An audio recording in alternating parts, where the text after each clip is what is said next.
Later this year, the long-running Yakuza series gets another massive installment with Yakuza Like a Dragon, and for the first time since the very first Yakuza game on PlayStation 2, this one is getting a full English language track with a star-studded cast led by none other than the legendary George Takei, who is joining me right now. George, thank you for coming by.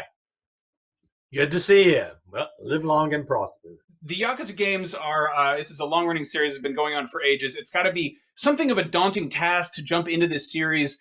Can you tell me a little bit about sort of how you were approached for the part and what was most appealing about it, and really just what drew you to the character? Well, my agent called and said, I've got an exciting project for you.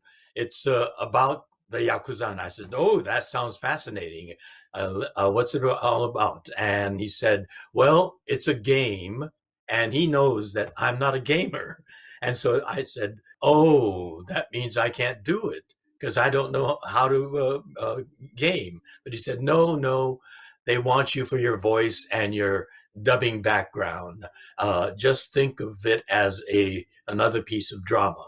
And so I said, okay, if that's it, if I don't have to memorize a new, different world of gaming, then fine, I can do that. And that's how I wound up with this fascinating and really impressive project that goes in depth into the very tightly closed world of the Yakuza. Now, you play a character who's Masumi Arakawa, who's sort of a mentor figure to the main protagonist of the game. Can you tell us a little bit about the character and sort of how you really sort of embrace that role? Arakawa was born into poverty. Usually, those that get involved in the Yakuza world are people that come from a background of poverty. And he rises, and he's a mature man now. He's lived through a lot of Yakuza experience. He's a composed man.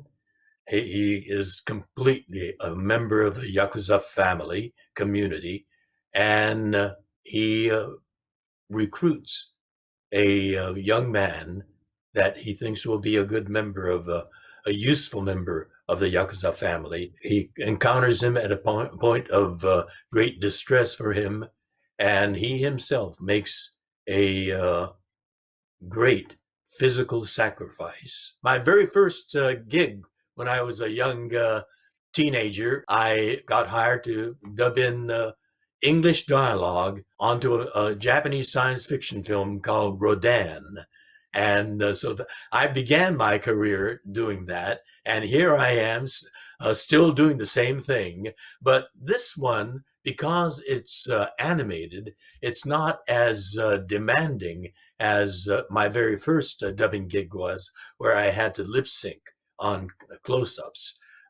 With the animated nature of this film, it's you don't have that lip syncing challenge. Just getting the dialogue in while the lips are moving, and it doesn't have to sync with the lip. So it was a much easier work than the very first challenging gig that I had more than 6 decades ago.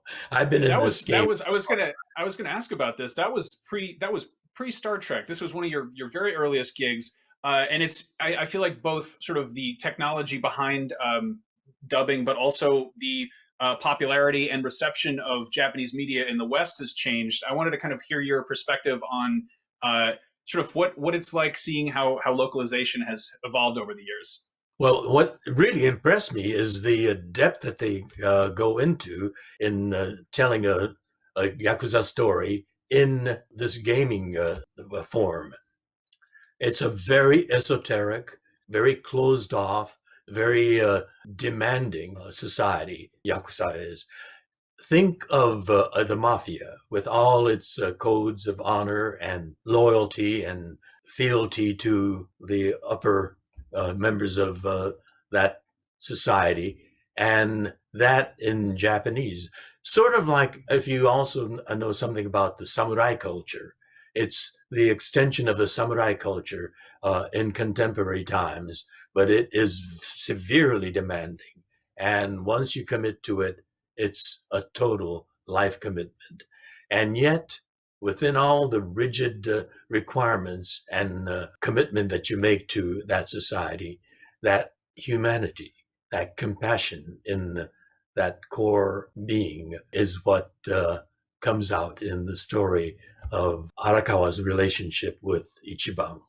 Now, for a lot of people, I think especially right now that no one can really travel anywhere, the Yakuza games are a phenomenal way of sort of getting to immerse oneself in Japanese culture and sort of, virtually visit Japan. As a Japanese American who's very familiar with Japanese culture, is there anything aside from the sort of complexities of the, samurai Yakuza code that really sort of jumped out at you in how the story is told or sort of how the characters interact with each other? It's the human relationships. Despite these codes, there is a unique and singular relationship between Arakawa and Ichiban, and how they face some of the challenges where the human compassion comes into conflict, and how they overcome that or don't overcome that is the great drama in this, I think. Think of Wonderful.